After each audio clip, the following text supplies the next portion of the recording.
Hello, good afternoon, everyone.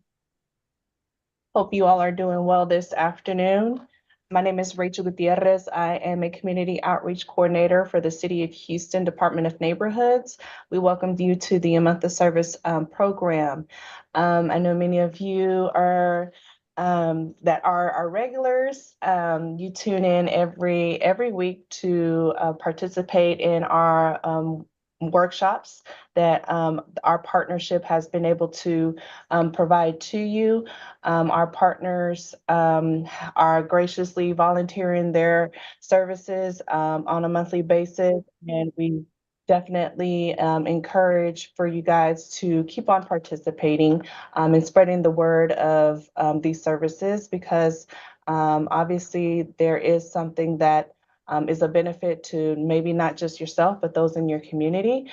The partnership was created because we were individually doing these services for the community. And so we thought, why not get us together and be able to provide one streamline of services for the community. And we've been fortunate to be able to sustain this partnership. So on behalf of the City of Houston and our partners in our CDC, Lone Star Legal Aid, Harris County Appraisal District, Houston Volunteer Lawyers, Texas Legal Services, Houston Bar Association, Earl Carl Institute, the Tax Assessor Collector, we welcome you and thank you for joining in today. We do want to mention that the information that you get here is for educational purposes only. This is not legal advice. And with that, we want to make sure that if you do chime in with questions, please note to not divulge too much of a personal information about yourself just because we want to make sure you're protected, your information is protected. So when you do ask questions, try to be as general as possible. You will have the opportunity to be able to connect with our partners should you need further assistance on a one-on-one level. We'll be able to provide you with the contact information after the presentation. So if you need follow-up, you can definitely reach out to them at that time.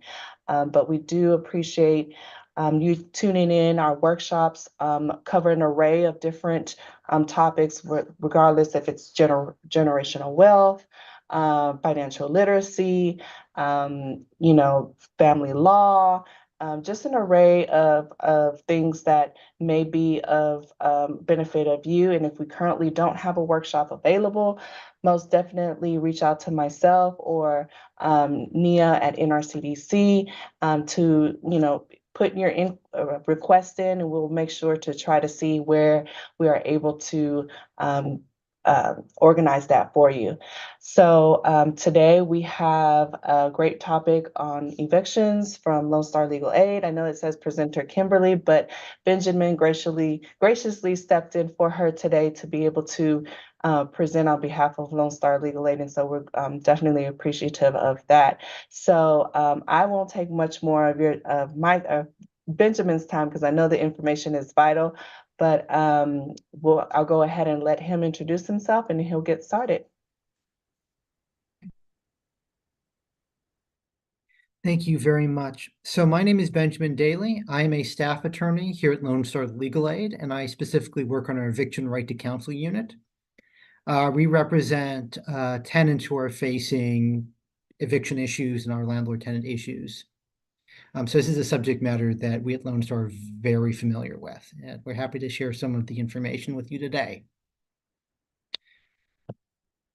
Briefly about Lone Star Legal Aid, we are a 501c3 nonprofit law firm, and we have a deep and rich history here in Houston as well as East Texas. We represent low-income individuals in a wide variety of civil legal matters. So maybe you're here today to hear about evictions, but you learn tomorrow that you have some other civil legal issue. It's possible, maybe even probable, that somebody here at Lone Star Legal Aid might be able to look at your case and assist you. We've both specialized units like eviction right to counsel unit, but we also have units that are general practice, but are sort of catered towards a specific type of person. So for instance, our veterans benefits unit. can assist veterans with all sorts of things. And then we can offer everything from simple advice on the issue you're seeing up through full representation. I'm going to give you some more information on how to apply at the end of the presentation, but one way is to go to our website. So briefly on our agenda, today is going to be a fairly general overview of information that you're going to need. You should be aware going in, though, that in a lot of these cases, the specific issues in your case are going to be what the case turns on. And those are things that, we can't exactly address absent some form of attorney-client privilege. That said, when in doubt, it's important you ask for help. This is a fairly complex area of the law if you're doing it right. Always try to speak to a lawyer if you need assistance. Always try to speak to a lawyer too if you're in sort of a affirmative case sort of situation where you're looking to sue someone. And again, I can take general questions at the end, but please apply if you need more specific information.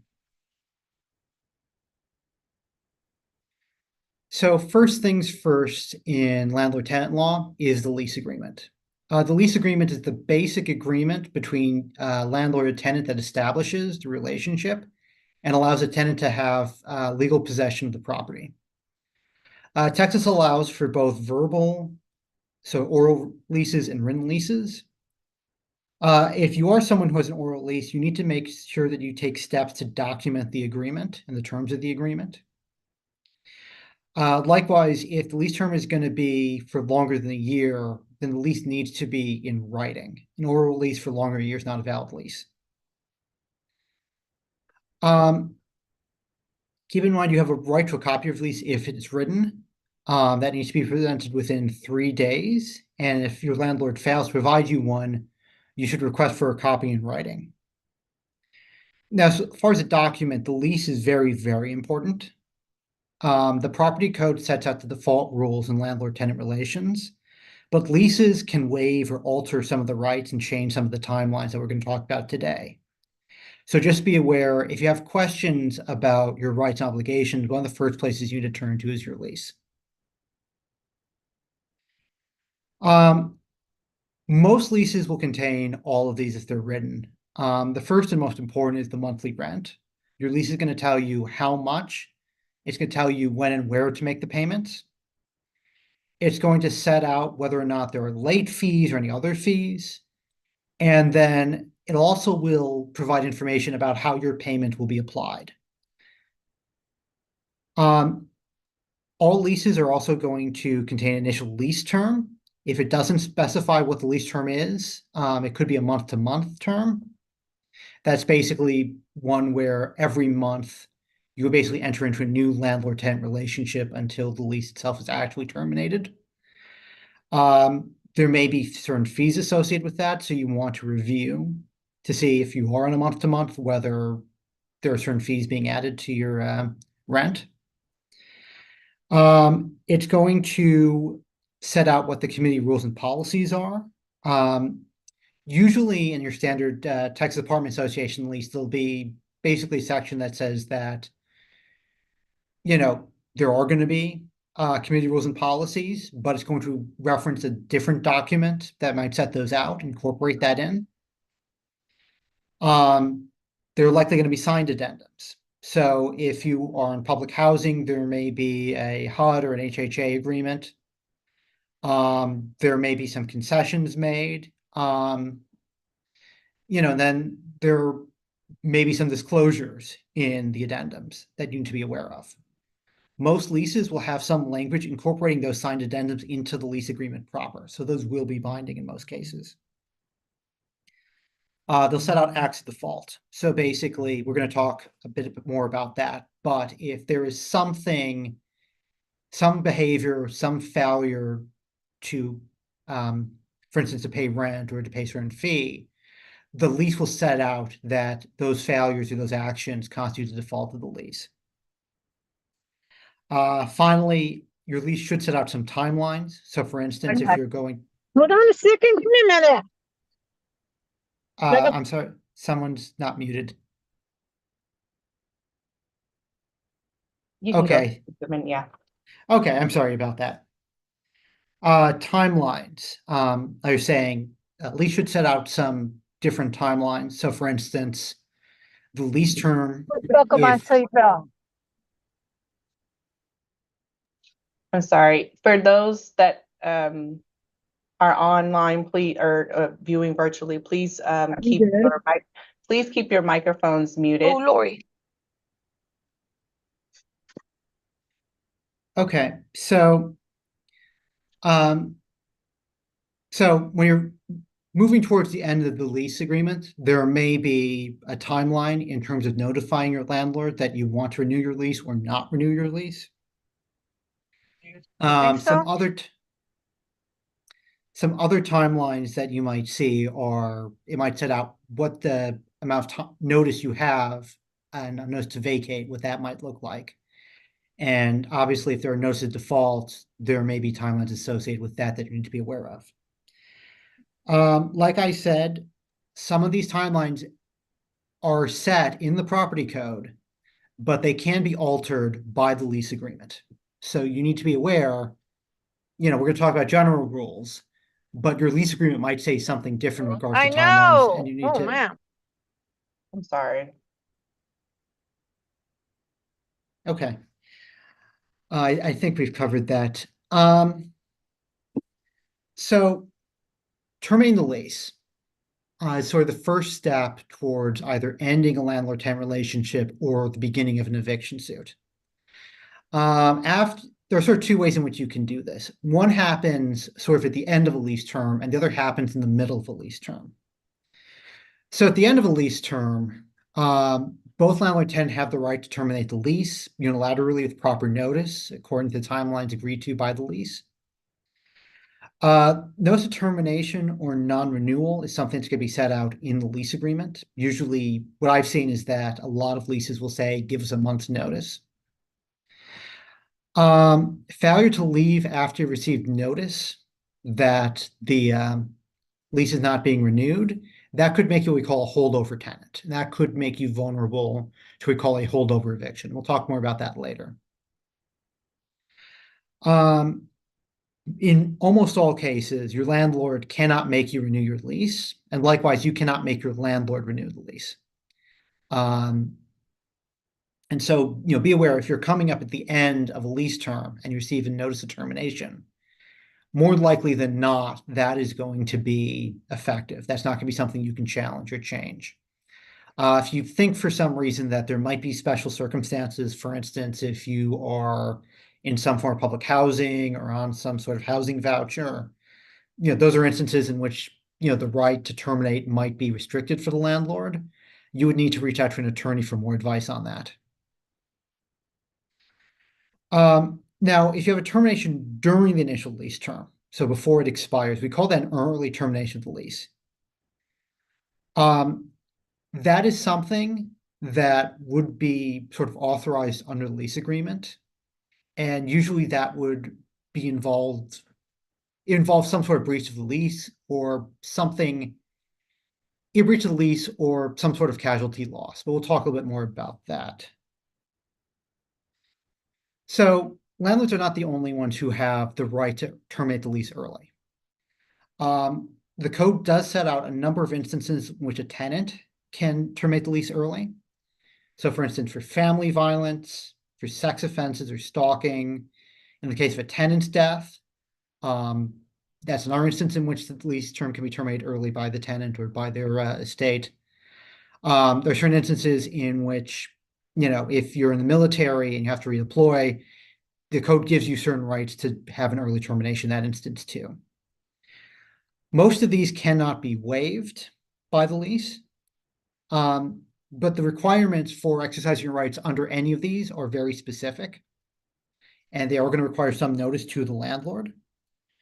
So you need to be aware that if you're thinking about terminating early under any of these, you need to seek legal assistance, or you need to, in detail, look at the code to see what the code requires in order to exercise your rights under these. And just as a final matter on this, if you do attempt to exercise your rights under one of these lease termination rights, and the landlord violates the section there could be a cause of action against them. So be aware of that too. And I did want to spend a little bit more time on this. As you probably know, we've got a storm coming in, and we have seen, various landlord-tenant issues arise when there are disasters occurring in the area. So if there is a loss due to a natural disaster, and the loss is not the tenant's fault, or it's not due to their negligence, you do have a right to give your landlord notice to terminate the lease. Likewise, if there's casualty loss and the property becomes totally unusable, the landlord also has the right to terminate the lease. Now, if the premises are partially damaged, but some of it is still usable, the landlord actually does not have the right to terminate the lease. And then there are certain instances in which the tenant can have the right to petition for reduction in rent if repairs are not made. Keep in mind, though, that this section can be waived or altered by the lease. So again, you're going to want to look at your lease to see if there's any language relating to casualty loss if you're unfortunate enough to have to deal with that issue. Now we come to sort of the meat of our topic today, which is sort of the beginning of an eviction process. The first thing that happens in any eviction is there's going to be some breach of the lease. A breach or default, like we said, is something that's going to be established under the lease agreement itself. So a couple common ways in which you see a breach of the lease is the failure to pay rent in full by the date stated in the lease. If we see violations of community property, we call that a conduct-based eviction. That's true too if you have unauthorized tenants or if there's criminal activity by the tenants or your guests. And then the last instance would be the case where someone holds over after the lease term and after the lease is terminated. We call that a holdover eviction. If a breach of the lease occurs, the landlord must provide a proper written notice before filing an eviction. Before we get to what that looks like, important thing that we've seen that we need to make sure you're aware of is you're never allowed under Texas law to withhold the rent. Texas law always requires that rent be paid in full and on time as it comes due. Withholding the rent basically could subject you to an eviction for non-payment of rent. And even if you attempt to fix the issue, there's no right to cure in those instances. We do sometimes see tenants attempt to withhold the rent to try and get some services from the landlord. So for instance, the most common way we see this is that a tenant is attempting to get repairs done on the unit. And they say, well, if they're not going to make repairs, then we're not going to pay the rent. That's a very good way to find yourself facing an eviction. Additionally, under the code, you're only allowed to request those repairs if you're current on your rent. If you're having issues obtaining repairs, there's this multi-step process that you have to go through before suing your landlord over that. You have to send your landlord a written request. We usually recommend that be sent via certified mail. You have to wait a reasonable amount of time, which the presumption under the code is 10 days. That could be less if it's an emergency repair. It could be more if there's some reason. So for instance, if there's a lack of contractors because of disaster, it could be reasonable for the landlord to take longer to make those repairs. Once that time has run out, at that point, you're in a position where you could file a lawsuit to try and get repairs done. And again, we recommend that you contact a legal professional for assistance doing that.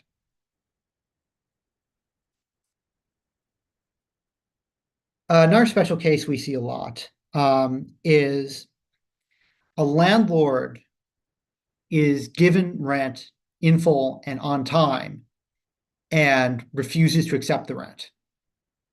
A landlord is not free to refuse properly tendered rent under the lease agreement. Full stop. Landlord may refuse rent if it's late, if it's only a partial payment, or if the lease has been terminated. The landlord also has the right to determine the manner in which amounts are paid.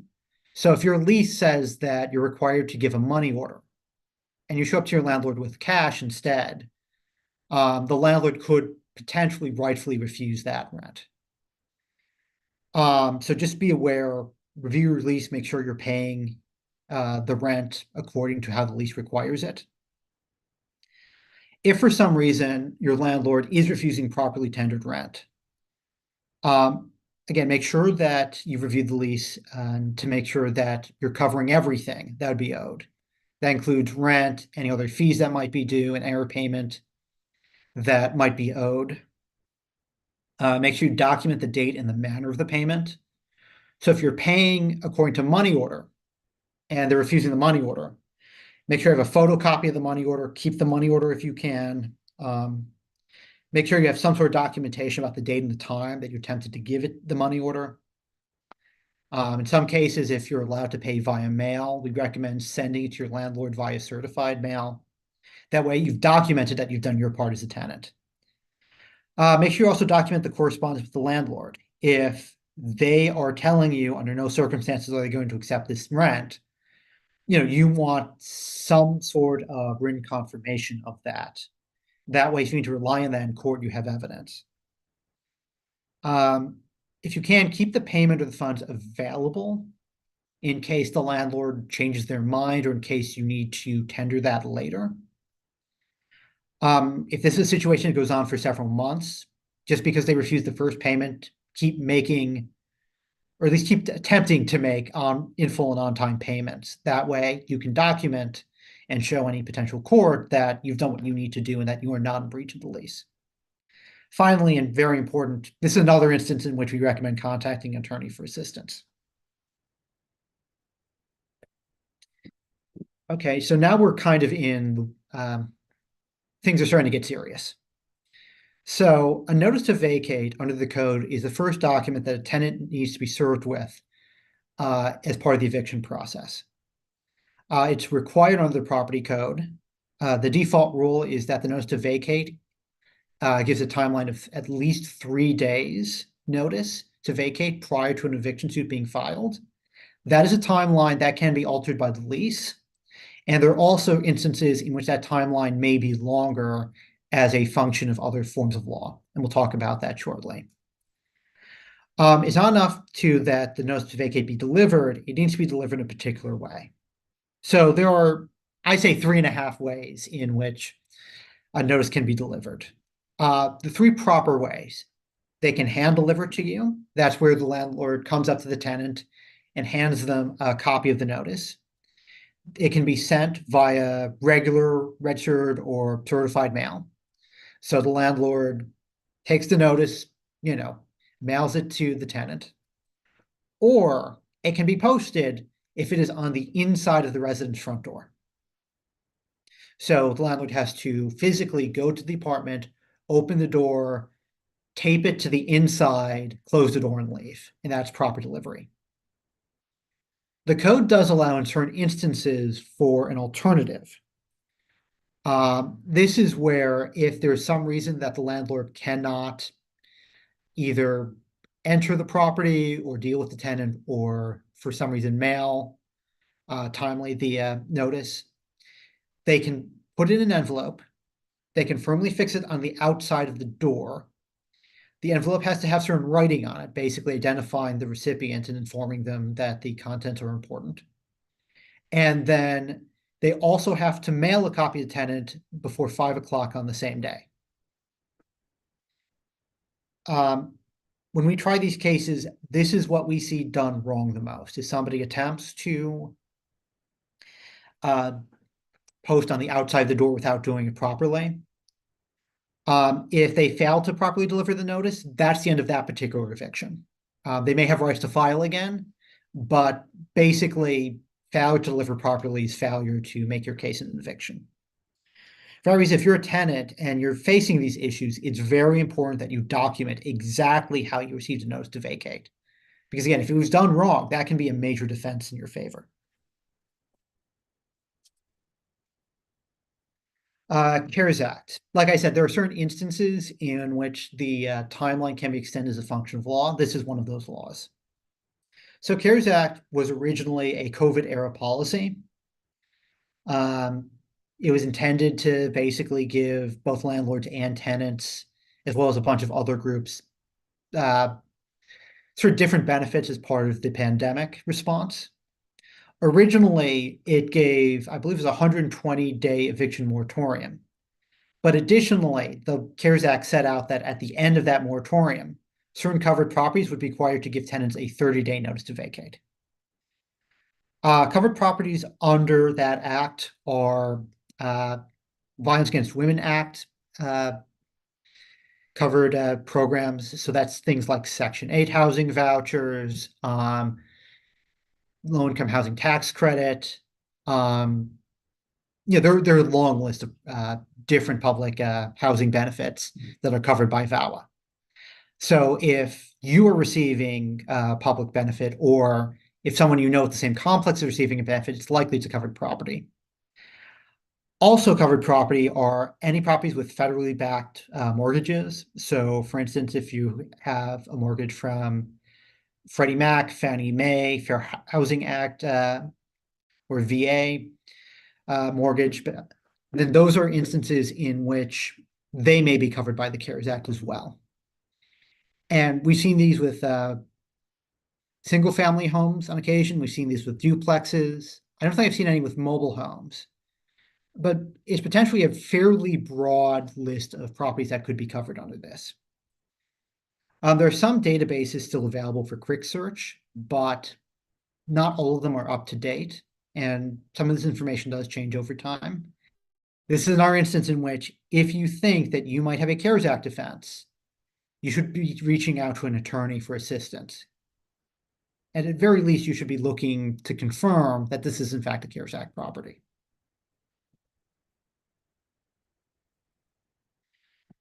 So let's say that we've gone through the notice to vacate period and the tenant has not vacated. At that point, the landlord has the right to file the actual eviction lawsuit. This is what we call a forcible detainer suit. The main thing that a forcible detainer suit covers is the right to possess the property. There can be a separate suit attached specifically to recover back rent, but the main question any eviction suit is going to be who has the greater right to possess the property. The landlord always has the burden in these cases. They have to show a number of things. So they have to show that they're the owner. They have to show that there was a breach of the lease. So something went wrong with the lease, it was an early termination. Or if this is a holdover, they have to show that they properly terminated the lease at the end of the lease term. They have to show that they gave the proper notices under the property code. And they have to show that the defendant had not left prior to the end of the vacate period. It's very important that you pay attention to the date the eviction lawsuit's filed. We have seen instances in which the landlord gave the proper amount of time on paper, but filed before the expiration of the notice. That is also a defense. So non-payment of rent cases, like I said, the eviction is about possession, but the landlord can ask for back rent. They can only ask for back rent. They're not allowed to ask for late fees. They're not allowed to ask for utilities. They can recover attorney's fees if they have an attorney and if the lease allows it or there's been proper notice. They're also allowed to get court costs.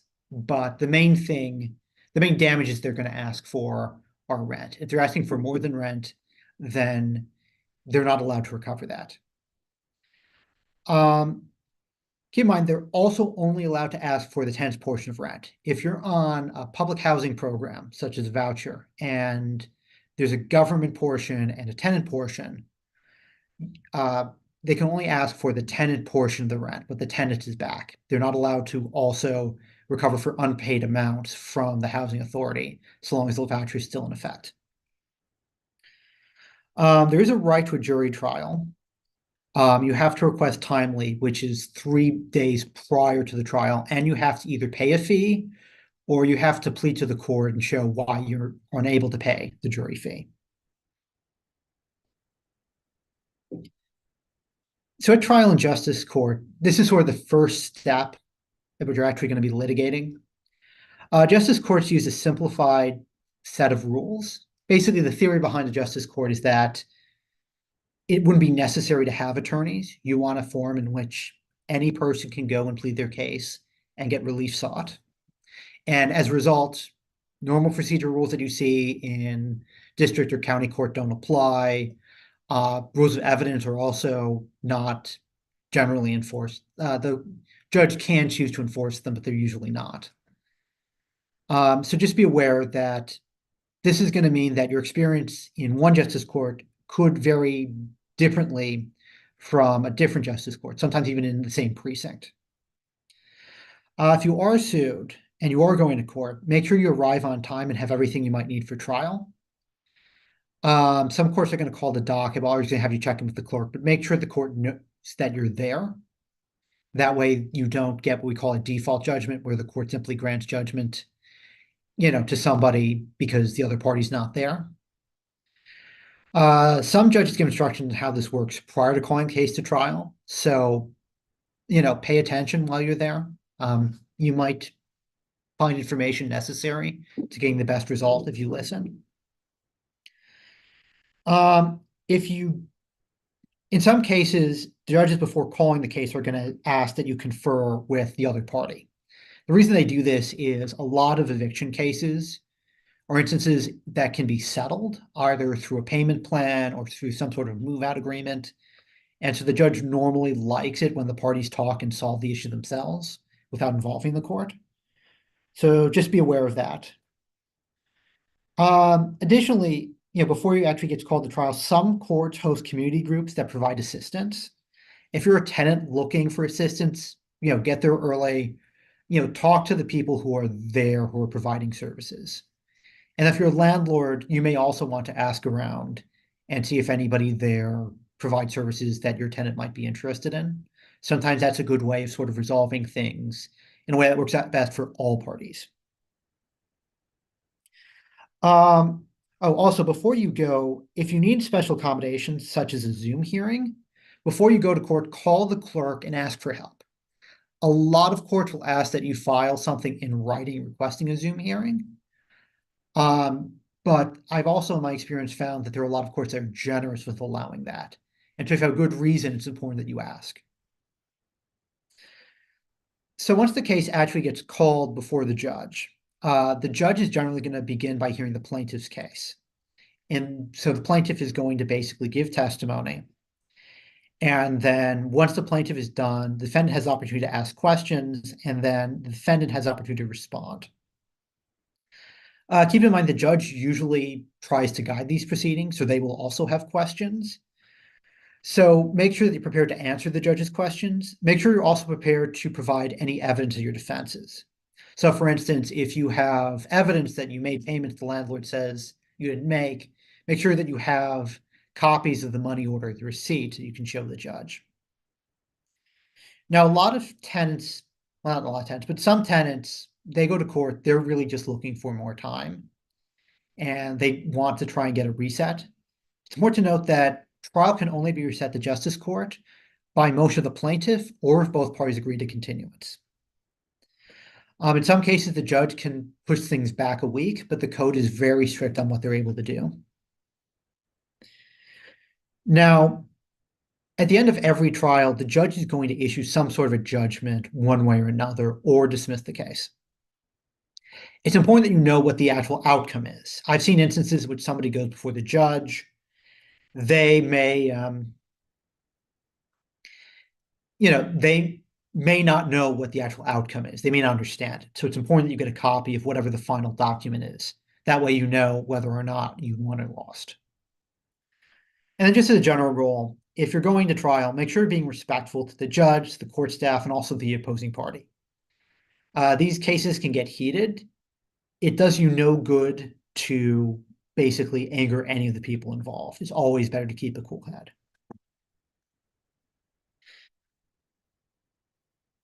So settlement agreements.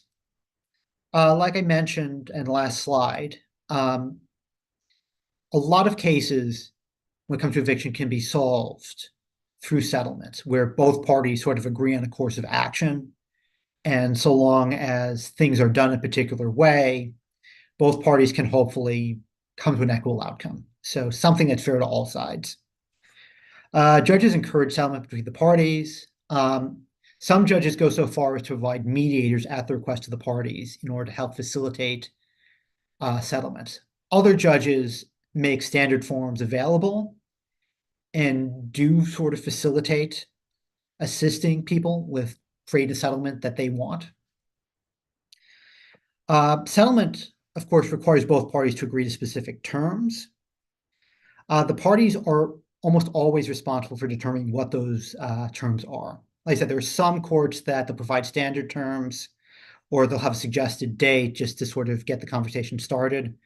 But ultimately, both parties must agree to the terms in order for settlement to be good. A good settlement agreement is going to define clearly what the actions are that both parties need to take. So for instance, if this is something where the tenant is agreeing to move out by a particular date, the settlement needs to reflect that by saying the tenant agrees to leave by the date. It should also say what the landlord would do in that case, such as whether they're going to dismiss the case. If there's some other action to be out. You always need to review the standard agreements to make sure that they reflect what the parties actually negotiated. One problem I've seen that's unfortunately too common is a tenant will think that they're basically settling this case in a way that allows them to make payments and to stay. And a lot of cases, the settlement agreement doesn't reflect that because using a standard settlement agreement, and settlement agreement says they have to leave by a particular date, not pay. Make sure it's as specific as possible. So if this is going to be something where I say I'm going to pay by this date or I'm going to leave, it needs to be that specific. Either pay by this date or leave. Settlement under rules always has to be in writing and signed by both parties, and it needs to be filed with the court. An informal unwritten agreement, a handshake agreement, is not enforceable. So if you are talking to your landlord either at court or prior to court, and you're going to be making an agreement, it's important that you have that in writing and that everyone signs off on it. Finally, make sure that you're aware a settlement agreement usually involves a party giving up rights and may impose penalties if you fail to comply with the agreement. So for instance, if you use a standard agreement, most of the time those say if the tenant does not move timely, then the landlord has an automatic right to judgment and the right to an immediate writ of possession. And so if you're going to be entering into one of these agreements as a tenant, and the terms here are not terms that you can agree to because you can't fulfill your obligations under that, it's usually better to simply say no than to agree to something you can't do. So let's say that you get through trial and you lose, but you don't agree with the outcome, or you're looking to buy yourself additional time. There is an automatic right to appeal.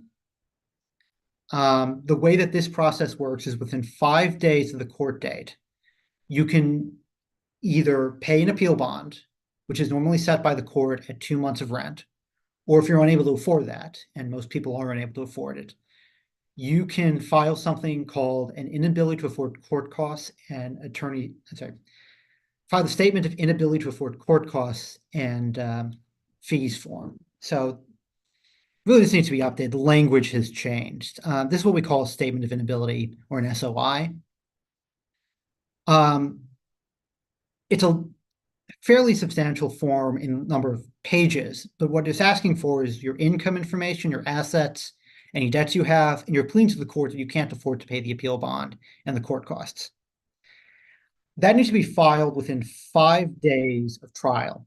If you don't file within 5 days of trial, a writ of possession can be issued against you. So it's very important that that's filed timely. Additionally, non-payment of rent cases, within 5 days of filing the statement of inability form, you have to make a payment of 1 month of rent to the court registry. This sort of initial deposit. We'll talk a little bit more about that in a minute. But that is another very important payment to make, because if you don't make that within 5 days, even though it doesn't kill your appeal, your landlord does have the right at that point to seek an immediate writ of possession.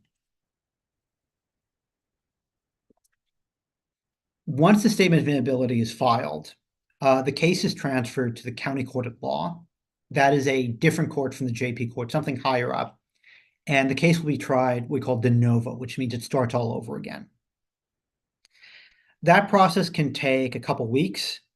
You are going to receive paperwork in the mail, so make sure that you check it regularly. You may also want to file an answer with the court once you receive notice the case has been transferred.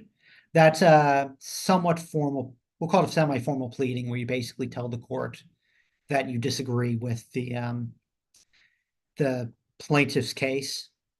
Generally, we recommend filing something called a general denial, which basically says, I just deny everything. But there are certain instances in which, to raise a particular defense, you may need to plead that ahead of time. If you filed the statement of inability, you don't need to provide a separate answer in order to maintain your rights. But if you filed an appeal bond, you do need to file an answer. Otherwise, the landlord could seek what they call a default judgment. So just be aware, you want to avoid that. If you're filing with a appeal bond, make sure you're filing the answer. Now, briefly on the payments in the registry. So like I said, 5 days after the appeal is filed, you need to make the payment of 1 month of rent to the court registry. After you make that payment, you need to be making payments of 1 month of rent to the court registry, basically within 5 days of when the rent would be due under the lease. So the way this works is that under the code, this is a way to make sure the landlord is able to get rent paid in full and on time while the appeal is ongoing. The court takes the money from the tenant and holds it in trust and basically keeps it on behalf of the landlord. That way, basically all parties' rights are respected on this process. So like we said, when in county court, the case is heard de novo, so from the beginning. So nothing that happened in JP court matters. County court uses formal rules of procedure and evidence. So it's going to be a lot more formal than you find in JP court. It's also going to be much more consistent between different county courts. Keep in mind, the standards for evidence are also a lot more strict. This is one instance where if you need the assistance, we do really recommend reaching out to an attorney, to ask for help. So the judges do, however, have to balance accommodating litigants who aren't represented and following the procedural and evidentiary rules. So just be aware, it is more formal. But the judge, will generally take some steps to help facilitate you if you're unable to seek or get legal representation. If you're unsuccessful in county court, you do have the right to appeal, but it's no longer a de novo appeal. You have to actually show that there was an error in the way the judge either conducted the procedure or an error in the conclusion of the law. That's a much higher standard. The court sets something called the supersedeas bond when they issue their judgment. That's an amount that needs to be paid in order to basically get the appeal up to the Court of Appeals. You have 10 days to make that payment, and a writ of possession can be issued within 5 days of judgment. So just be aware, it's very different appealing from county court to the Court of Appeals than to JP court. Keep in mind, too, the cost of the supersedeas bond is substantial. It could be up to 10%, 10 times the amount of monthly rent. It's almost always doing a lump sum. Another thing to keep in mind, we mentioned those payments in the court registry. There are some courts that will allow the landlord to seek an immediate writ of possession after trial. Basically, so you don't have the 10 days or the 5 days before the writ's issued. If you haven't made the payments to the court registry, they might ask for a writ immediately. So just be aware that's a possibility. We have seen that happen.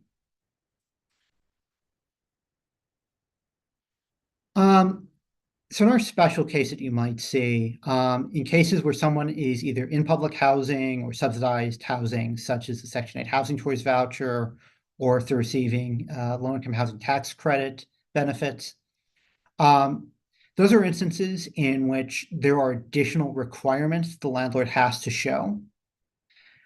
These are spelled out in the HAP contract and federal regulations. So for instance, the notice might look a little bit different. We've talked about the CARES Act in terms of that timeline. They may need to give you, the ability to talk to them prior to them seeking eviction. So just be aware, there are a lot of different things that you can see in some of these public housing leases or Section 8 leases that you need to be aware of. It's always important that you review your lease and the HAP contract attached to it if you're on public housing.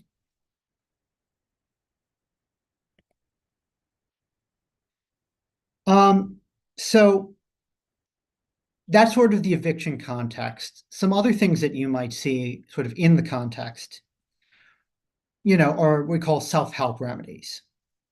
Unfortunately, we see these way too often, but they're not the most common thing that we see, which is good. But I think you still need to be aware of them so that you know how to exercise your rights if you're facing any of these issues. So one thing that you might see is what we call a lockout. That's where the landlord, instead of going to court and getting an eviction, they simply try to, on their own, exclude the tenant from the apartment. It's landlord, as a rule, cannot, without judicial order, exclude the tenant from the property, except in very specific circumstances. So, for instance, if there's emergency or construction or repairs, they might have the ability under law to do that. There's another thing where they might be able to temporarily exclude you if you're behind on rent and proper notice is given under the code. We generally don't see that because that code is very specific, and we'll talk about that a little bit. But just be aware that is a possibility, but it's very, very uncommon. It needs to be done very specifically. But other than those very limited circumstances, lockouts are almost never allowed. Another thing you might see is utility shutoff. Your landlord's not allowed to interrupt your utility service unless there are repairs that need to be made or construction emergency, or unless, again, under the code, there's some circumstance where shutoff is authorized. And again, with utility shutoffs and with lockouts, that's almost never going to be the case.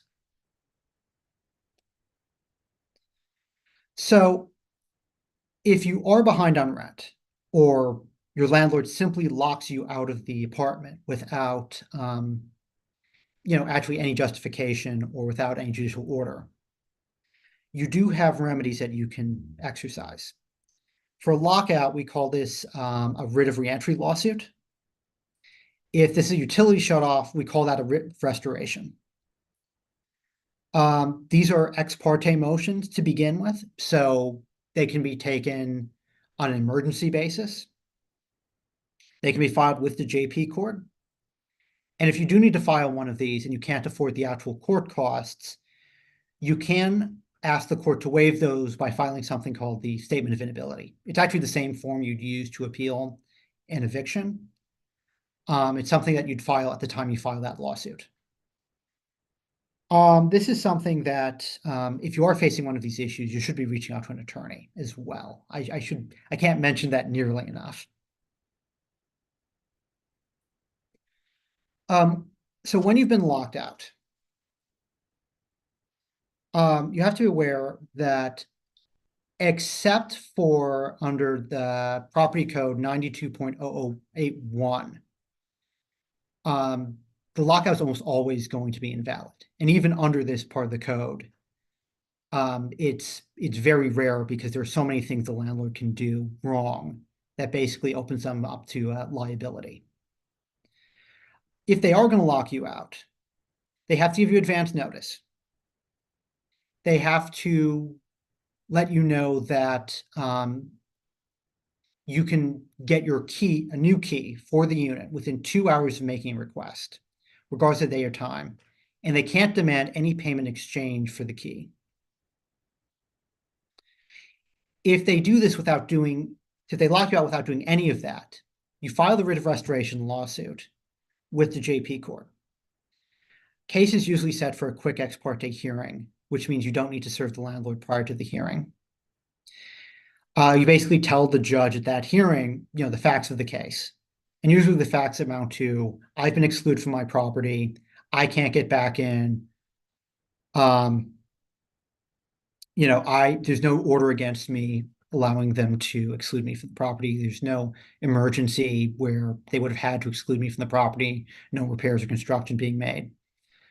Once you tell the judge makes a decision, or at least an initial decision. If the judge agrees that you were locked out illegally, at that point they issue the writ of restoration, which orders the landlord to let you back in the home. That needs to be served on the landlord. Usually that's done via the constable's office. Once you're back in the home, if there are any damages, you can file a separate lawsuit to recover those damages.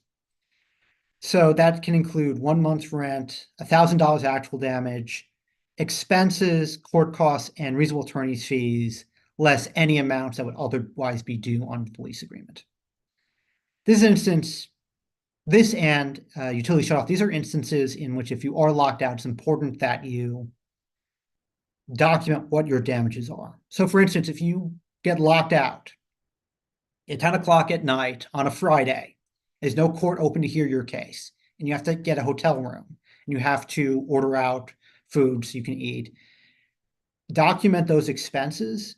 Those are expenses that you can ask for as far as damages are concerned, in a lawsuit against the landlord for the improper lockout. Now, keep in mind, too, you want to plead damages in a separate lawsuit, not in the original writ of reentry lawsuit. The reason for that is that if you plead the damages in the original lawsuit and there are additional damages incurred later, those could be non-recoverable damages because the case has already been tried. So think of it as two separate lawsuits. Ask for possession first and then come back and ask for the damages. Keep in mind, too, if you've been locked out, there's also, if you win your case, an option to terminate the lease because of the lockout. So just be aware of that.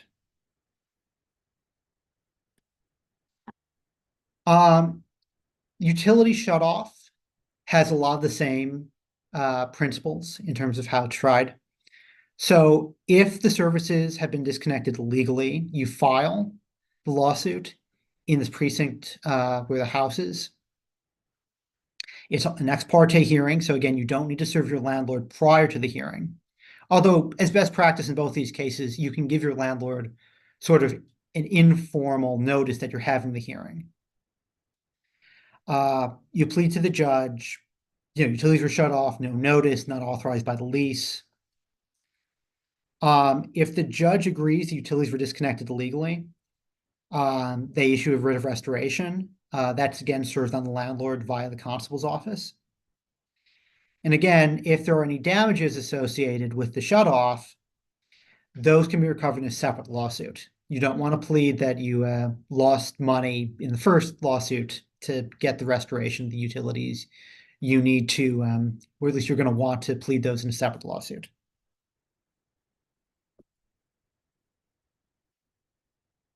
Sort of a final issue we cover.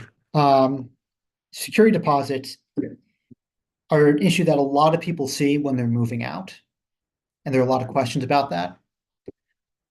The landlord takes in the security deposit basically to cover any damages to the property that might occur during the lease term. And they are allowed to keep or deduct from the deposit any amounts for damages or for charges where the tenant was legally liable and those haven't been paid. So for instance, if you're being evicted and you move out, the landlord would be within their right to keep the deposit to cover the back rent. If the deposit is larger than the amount of the arrears or the damages, though, those need to be returned to you. And your landlord has an obligation to do that on or before the 30th day after the unit surrendered. That timeline's a little misleading because you do need to provide them forwarding address in order to start that timeline. But once they have your forwarding address, they have 30 days to return the deposit or to provide you a list of deductions. Keep in mind, your landlord is allowed to retain a portion to cover damages, but they're not allowed to cover anything from what we call normal wear and tear. So let's say you're in an older unit and the carpet hasn't been replaced in a decade and it's starting to show its age. They're not allowed to keep the portion of the rent basically to cover, replacing the carpet if the only damage is just normal wear and tear. If you are facing a security deposit issue, like I said, you need to provide a forwarding address, and you need to make sure that you're giving them the proper amount of time to return the deposit, so 30 days. Once that's passed, we recommend sending a demand letter. At that point, if there's no response, you can file a lawsuit in the JP court, basically recover the security deposit. So that concludes most of our discussion today. I'm available to answer questions. Just some additional tips before we get to that, though. It's always best practice to get ahead of the problem if you're facing issues. So if you're a tenant and, there's an issue with the rent or there's an issue with repairs or remedies, start by talking to your landlord as soon as the issue arises. Rental assistance, if you're behind on rent, most of the major programs have shut down, but we have seen smaller programs rise, and we have seen some churches provide rental assistance for parishioners. So if you're facing that issue, it's always a good idea to start looking around. There may still be resources available for you. If you're having issues with the condition of your unit, so for instance, if you need repairs or there's some other issue that you're dealing with, it's best to pay your rent and then contact somebody for help. Generally speaking, the way the law works is that if you're current on rent, you have a lot of remedies that would otherwise go away if you're behind on rent. And if you're making payments, you can avoid the possibility of an eviction. And finally, I think I've said it probably a dozen times, you probably say a dozen times more. If you need assistance on any of this, this is a complicated area of law. Make sure you're asking for help.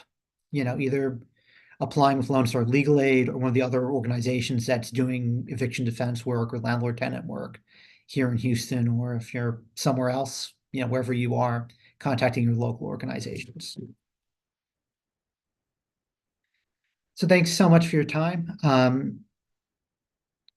If you need to apply with us, we have our contact information here. If you're an attorney viewing this, my email address is here. If you're a tenant, my recommendation is to go to our website to apply or to call either our office number or intake numbers, which are listed below. Thank you so much, Benjamin, for the wealth of knowledge that you provided to us today.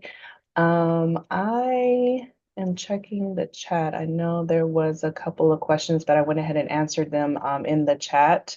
But Ms. Pam, I see that you have your hand raised. You had a question? Yeah, I have a couple questions. What is the Texas law on landlords paying for pest control? Can they require you to do that yourself to pay for pest control? I believe so. Again, the lease is going to set out basically all of the rights and obligations of the parties. And if it's in the lease that the tenant is responsible for pest control, then that probably will hold up. Okay. What are housing tax credit properties? What is low-income housing that? tax credit? So that is a, I didn't want to get too much into the various public, sorry, I didn't want to get too much into the specifics of the different public housing benefits that exist, just because there are a lot of them, and there are a lot of details there that we could spend all day on that. Low-income housing tax credit, though, what that is that it's a private property that receives certain tax benefits as a result of making certain units available at certain price points to low-income individuals. Oh, okay. So it's one of the many It's ways basically in it's like a which, subsidy that an organization or the property owner receives to offset the cost of the rent by making so many units available for low to moderate income families. yeah. But it's And there not are, necessarily all, probably not necessarily all the units, just a certain number of units. Correct. yeah. Okay. I live in that kind of housing and I wasn't sure what that meant. Yeah. And I have one more question that you may not be able to answer because it may be a legal question. About the pest control thing, I'm being told that I have to pay, or if I get bed bugs, I have to pay, but I did not get an addendum with my lease, and the landlord is saying that I did. I would apply for services. I think that might be a bit too specific. Apply for what? Well, apply for legal services. That might be a Oh, bit too, okay. All right. Thank you. yeah.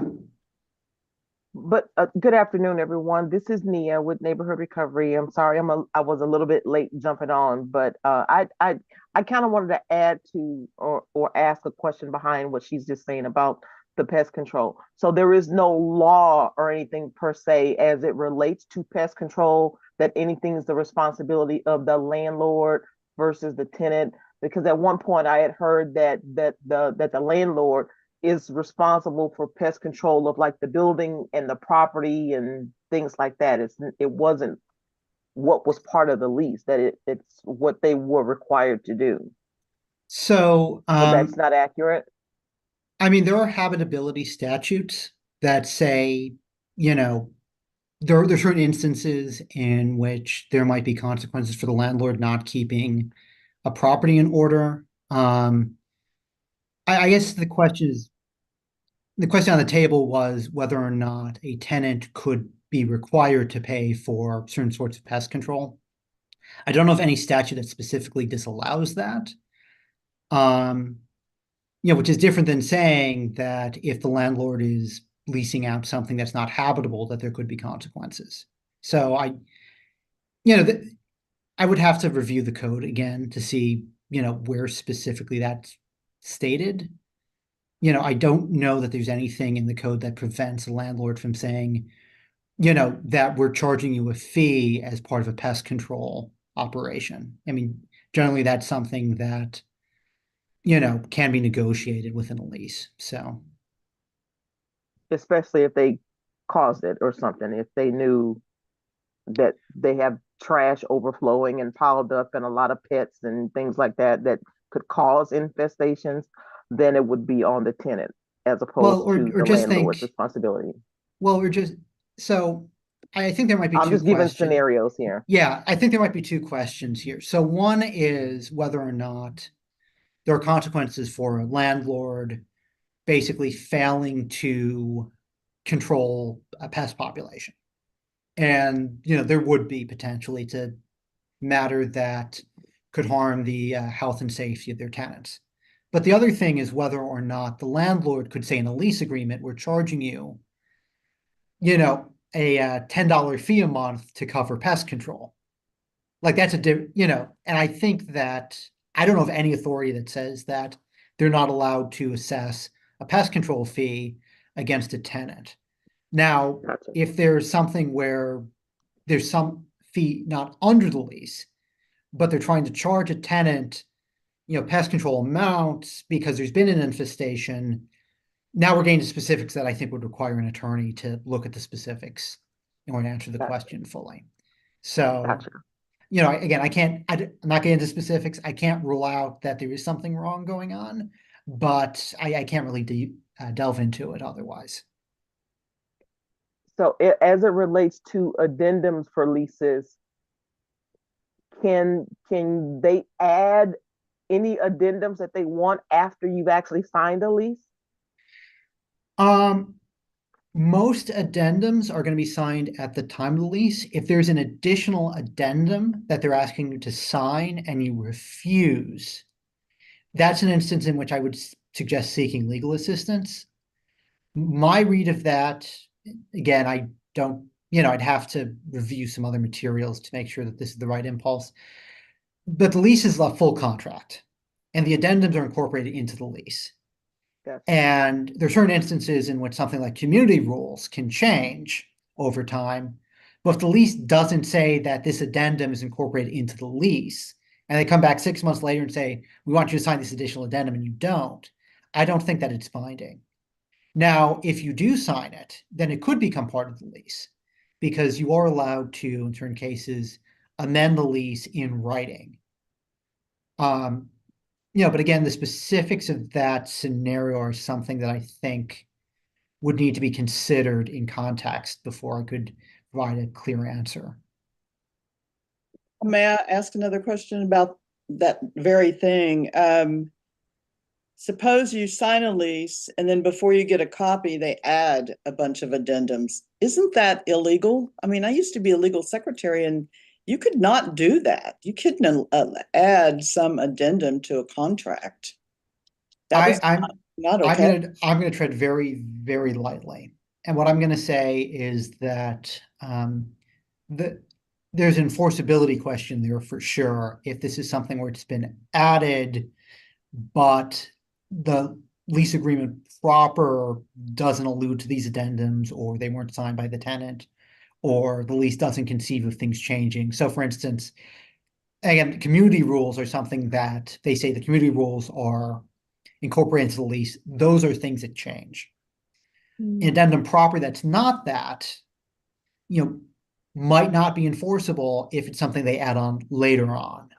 So again, I don't want to get into specifics too much. It sounds like this is a very fact-specific issue. It is. And I think that you're going to want to talk to an attorney who can, take the specifics, do the research, and, give you the right answer, as opposed to, generalities and me trying to tap dance around, Yeah, but I a thought specific issue. that it might be generally illegal to add addendums once you've signed a contract. Yeah, both parties can agree to alter, they can read, and then again, there are certain parts of the lease that might change, like the community rules. And within the context of the lease, it conceives of that. So you agree to basically follow those rules. Now, beyond that, I'm not going to speculate as to what, might be going on in your case, but I think you should probably seek legal assistance. Okay, speaking in general for a scenario similar to something like that, if you have a lease that's been signed and then later on a landlord wants you to come back and sign additional documents, are you legally allowed to refuse to sign those documents? And if so, what are those kinds of, what happens? Can they then evict you if you don't sign, or that you don't agree to whatever? I think it depends on the nature of what they're asking you to sign. If these are materials that would change the lease, and you basically say, I'm not going to sign any new addendums, the lease still stands as an enforceable contract. And my argument would be, you're not obligated to sign any additional addendums. So for instance, if you're in the middle of your lease and the landlord comes and they say, we know you've been paying $1,000 a month, but the market's really bad right now, and so we want to up your rent. And you say, I'm not signing an addendum increasing my rent. I have a contract here that says I get to pay $1,000 for the term of the lease. They don't really have legal recourse to say, that you've breached the lease on that basis. Now, if this is something where they want you to sign something acknowledging receipt of a document, or like acknowledging receipt of new community rules, and you refuse, I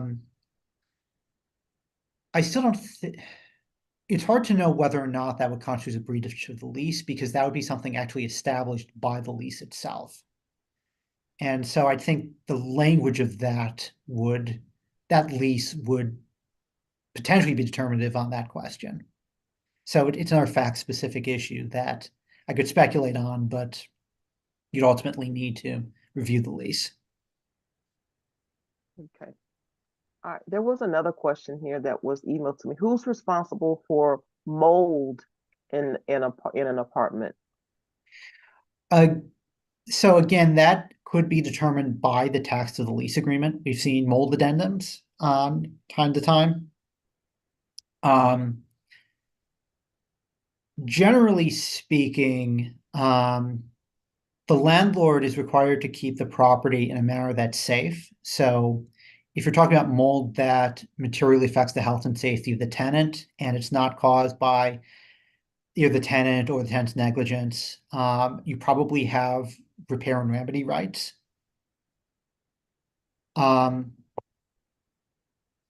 If they're, the thing about the lease is that the code normally provides sort of standard rules, but you can always contract out of them in a lot of cases. So, there might be additional requirements under, the specific lease that says that, something, actually, in case of mold, depending on the type of mold, it could be something that's not waivable. My recommendation, if you're dealing with repair remedy issues, is to reach out to a lawyer to ask for assistance. The code is also fairly specific about what sorts of repair and remedy rights can be waived or can be assigned to the tenant versus those that always rest with the landlord. So, under the code, my guess is the landlord is ultimately responsible, but there are some facts, non-evidence that, my analysis could change depending on what we see. So review the code, review the lease, and, that should be able to provide you an answer. And if you need assistance, I always recommend talking to an attorney. There's a question in the chat. It says, is the landlord required to give a reason for non-renewal? In most cases, no. In some cases, such as public housing cases, there may be a requirement for them to provide some sort of notice. But absent something like that where there is a public housing issue, or a subsidized housing issue, they're never required to give a notice. And they're never required to give a reason in their notice why they don't want you to continue with the lease.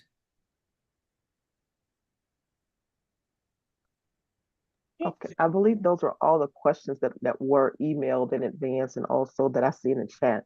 But I did have a question as you were speaking earlier on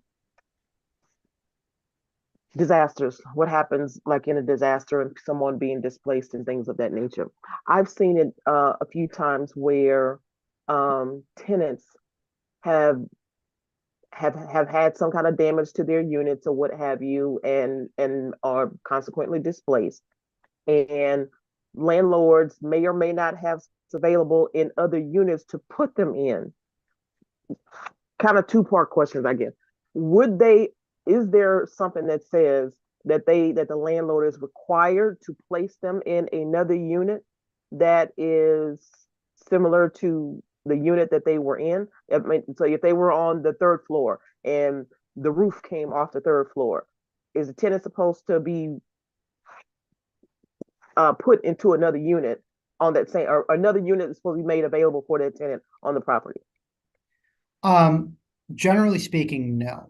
And the way the code deals with this is, first, there's a question of how badly damaged is the unit. So if the unit is entirely destroyed, it's entirely made unlivable, then the landlord really has no option but to terminate. Whereas if the unit is still partially livable, then the tenant doesn't have the right to terminate, the landlord doesn't have the right to terminate. Additionally, you have to keep in mind that when the code deals with this, they're dealing with, sort of general scenarios. And there are instances in which, an apartment complex might be entirely wiped out. And so we've seen that. I think last year there was a tornado in Pasadena, and there's an apartment complex that got hit very hard. And they had no available units because the entire thing was destroyed. And so I don't think that the code itself actually requires them to do anything other than, terminate or keep the tenant depending on the condition of the unit. Now, there might be things in the lease which say that casualty loss, they might need to be rehoused. I've not seen one of those, but I can't rule out that those exist. There may be other reasons why the landlord might want to keep the tenant if they have an available unit. But I don't think there's anything under law that requires them to take steps Put to them in rehouse another the unit. tenant. Yeah. Even if one is available on property, they're not required to give them another unit to live in. No, I don't believe so, no. Okay, well, I guess that kind of answers the second part of the question. My second part would have been that if they do make a unit available to them, but the only unit that's available is significantly upgraded and much higher in cost, does the landlord have to offer it to them at the rate that they were paying or at whatever the market rate is for that particular unit? Example, if they were living in a 2-bedroom, the only thing that's available on the property for them to move into is now a 3-bedroom that's been upgraded, but the rent is higher. So do they have to pay the higher amount of the rent? I mean, that's ultimately going to be up to the landlord. Because again, I don't think Okay. that there's any requirement that they rehouse tenants who are displaced on the unit itself. There may be reasons why they want to, and there may be reasons to cut the tenant a deal. But like the code's not going to require anything of the landlord in those instances other than potentially either accepting the tenant's termination or possibly terminating the unit themselves. Okay. Yeah, I've seen that more times than not than people not about being displaced and units that are available on property. What exactly are the requirements or what's the law as it states to the landlord? I will say this, and this gets very complicated. If you are in a situation where your complex gets hit and your landlord gives you the option of moving into a new unit, that is arguably a brand new lease agreement because the old lease agreement covered the old unit. And so you're possessing an entirely different unit. And so you need to think about that as, well, if I'm going to live here now, I need to make sure that the documentation's all in order, make sure it's written down, or if there is something oral that's documented. Because I could see somebody in a position where they move units thinking lease agreement's just going to continue in order. And the fact is the lease agreement only covered for the old unit, which means that they'd now be on a verbal month-to-month lease according to the law, and that they could be vulnerable that way. So I think, and that's not to say the landlord would do anything nefarious in those instances, but I think landlord-tenant law is very document specific. It pays dividends to dot your I's, cross your T's in those instances. Gotcha. Yeah, I think there is another question here in the chat. Can I see that? Rachel, can you see that one? Yes, Okay. If the rent is defined as a fixed amount in the billed utilities, would the law allow the landlord to sue for the full rent? So to understand this, the lease is defining rent as the fixed amount being rent, and then they're also adding in utilities which are variable. Actually, I need some clarification on that question just to make sure I'm... Mr. Mazur, yes, variable, Okay. he said. My argument, if I was trying that case, is that only the rent itself is recoverable. Even if you're paying utilities at the same time, or if like the underlying amount that is called rent varies based on the utilities. The fact that the utility is variable means that they can only recover, the amount that's not variable, the rent for the property. I don't know if I've ever seen anyone try to, what I have seen are instances in which rent covers utilities, and usually they simply consider that rent. I don't think I've ever seen anything where they've tried to pass off rent as variable and then claiming that because they define rent as including the utilities that they get to recover that. I don't know that judges would, that would fly with any of our JPs. It certainly would be an interesting case to try, but again, my best guess in that instance is that rent is just a fixed amount. And again, I'd have to look at the lease, but Interesting. And that kind of brings me to another thought. I randomly, sorry, I randomly come up with these things as you start talking about other things. When you've got utilities that are allocated, like a water bill, and you're in a unit where there are six units in one building, the water bill is allocated and split between the 6 units. If I'm a single person living by myself, but everybody else has 4 or 5 people in each other units, am I still required to pay the sixth or that 1/6 of that usage for that building when I'm only a single person and I know I didn't use $200 worth of water that month? It is going to depend on the language of the lease. If the language of the lease is there are 6 units and each unit is responsible and billed for 1/6 of the water use in the complex, then yeah, you would be on the hook for that amount. Mhm. I don't know that I've ever seen any, well, I don't know if anybody's raised with me any issue where, they were in a complex by themselves in one unit and were surrounded by full units and, weren't paying, you were being forced to pay more than their share. I think most complexes bill some other way, but I could also be very wrong about that. Now I'm just speaking about utilities in general because I know water bills most times are allocated um for a building unit and it's split. I Yeah. don't know what the division between the actual amount of the tenants in each unit would be or whatever, but I know that the water bills are generally allocated. Yeah, I can't say that They don't anybody's have separate raised. meters. I can't say anybody's raised with me an issue with utilities, which was actionable in an eviction context on that basis. So, the lease is going to control in that instance. Gotcha. Okay. I don't see any other questions that were emailed to me.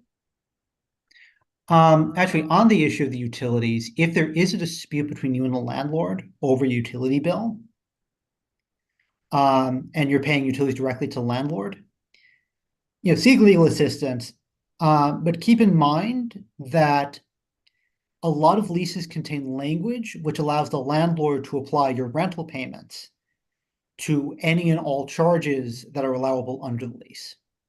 So if this is an instance in which rent is $1,000 a month, you think that you owe the landlord $100 in utilities, and you actually owe the landlord $200 in utilities according to the landlord can take your $1,100 payment, apply $200 to the utilities first, and then evict you for the $100 that you're behind on in rent. And so just be aware of that. That there is language that allows them to do that in most leases, including the TA lease. So, if there is that dispute, oftentimes it's better to pay the amount and pursue sort of remedy through a different suit than to withhold amounts that the landlord says are owed and then be dealing with an eviction while you're also contesting the amount of the utilities. Okay, here's another scenario for you. Where you've got a private landlord renting a home and rented. I'm sorry, you broke up there. You said got I'm sorry. You broke you up, broke yeah. up. So sorry. private landlord renting the home. Private landlord renting a home agrees to pay the water bill when the tenant pays the rent. Tenant hadn't paid the rent, but the water is subject to being disconnected because the water bill hadn't been paid. Well, if the tenant hadn't paid the rent.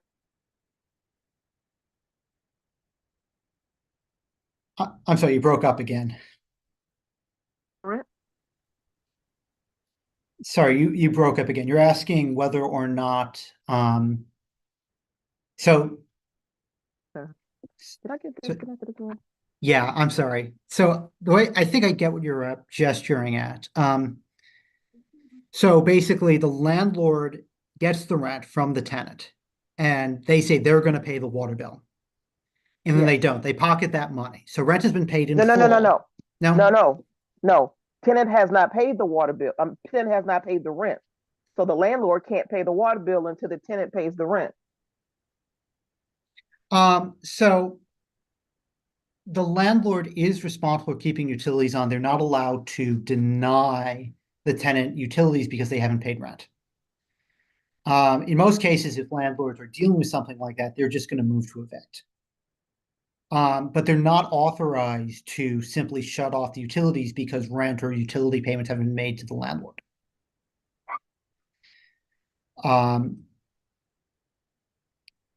So yeah, no, the problem is that the code will not let the landlord use utilities sort of as leverage for self-help.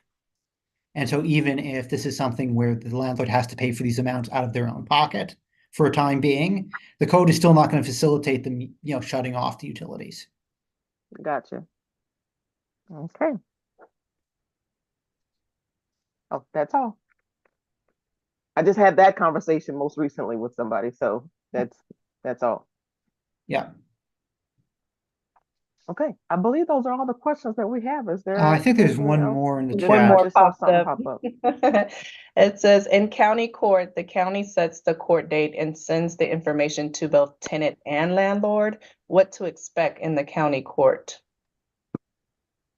So, I don't know if I understand the scope of the question, but just to sort of walk you through what the day looks like in a county court case.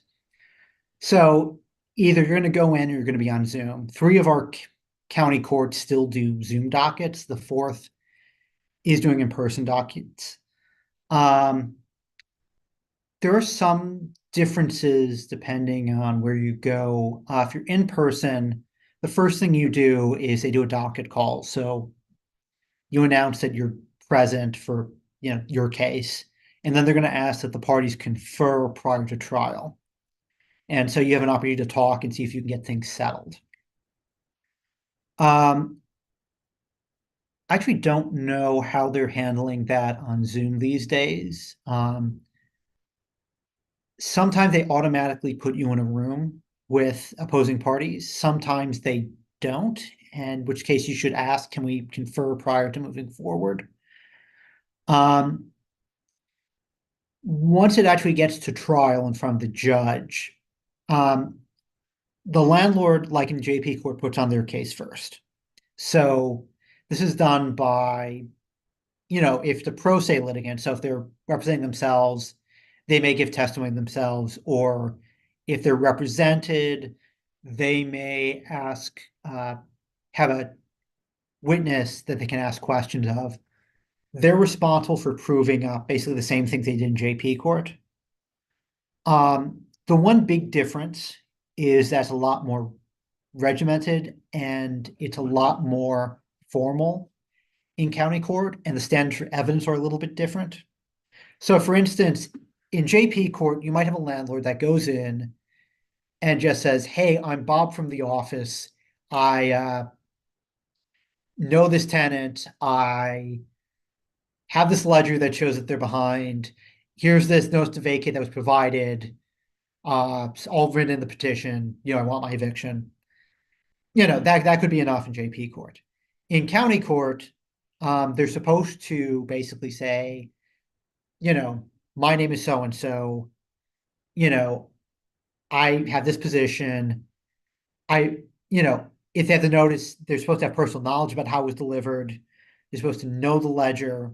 Like, you have to have the right witness to testify to the right facts. And it's very specific how that has to be done. So, there are cases where the landlord would win in JP court on their own without any help, that they'd have harder time winning in county court simply because the rules are different. And it can also be true of the tenant. But anyway, so the plaintiff, calls their witness. Defendant has the opportunity to question the witness. If plaintiff is our witness, they'll call that witness. Tenant has the opportunity to question that witness. And then at the end of the plaintiff's case, they rest.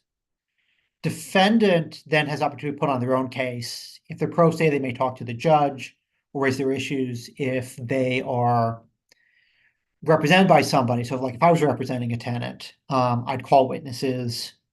There are certain procedures to try and get particular documents in if they're important or of record. So I mean, it's a formal court proceeding. You know, it's the sort of thing where we really do recommend, if you can, have an attorney present with you who can who knows the rules of how to make sure that you win your case. I don't know if that answers your question, but that's, you know, it's a lot more formal, a lot more normal than you'd see in JP court. But you know, again, I say that as an attorney who does this every day. So Yes, we thank you that you did answer his question.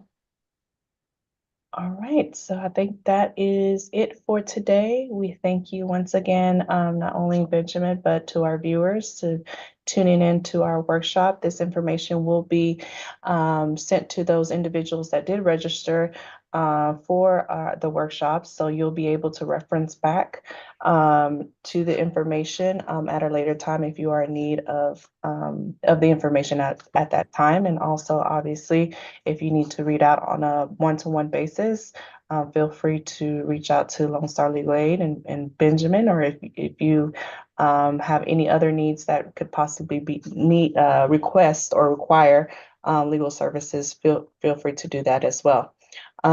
Next week, we do have a couple of workshops centered on property tax that will be on June 26th, and then on foreclosure, which is that Thursday, June 27th. So make sure you tune in for that, or if you know somebody that can take advantage of that information, feel free to refer them back to NRCDC website to register for that. And then we'll also be sending out additional information regarding resources that you are able to take advantage of. But we thank you for this. Oh, go ahead. Are we ma'am. having coffee and conversation? Oh, on Tuesday? yes. Yes, sorry. Uh, Coffee and conversation. Next week is a busy week. I have two events next week. Coffee and conversation, June 25th, at the Acres Home Multi-Service Center. We will have the solid waste department as our special guest speaker there. So if you're in that area from 10 a.m. to 12, feel free to stop by.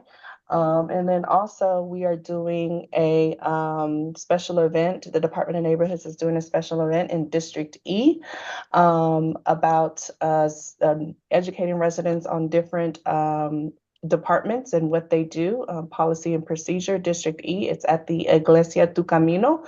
So if you're interested in that, just log on to the Department of Neighborhoods website, our social media pages as well, and that information would be made available there.